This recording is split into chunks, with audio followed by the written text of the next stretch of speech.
So this is where the range goes, and right above that we have the center portion for the range fume hood, and we were going to run it straight out the wall here along the joists, except the joists don't run that direction here because there's a bathroom above here.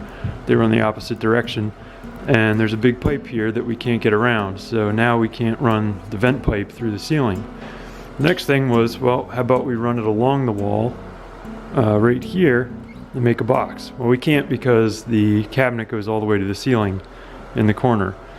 So now what we're going to do is vent the pipe across here under the ceiling, and then in the adjacent room go out the wall there.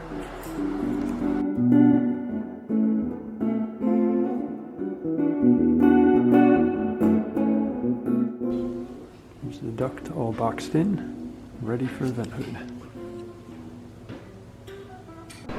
Here's the final hood installation, working great right over the range.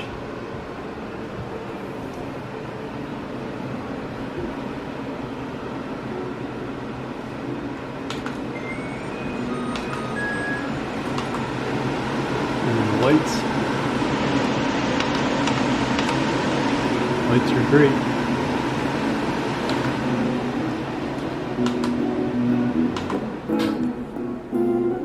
Works perfectly.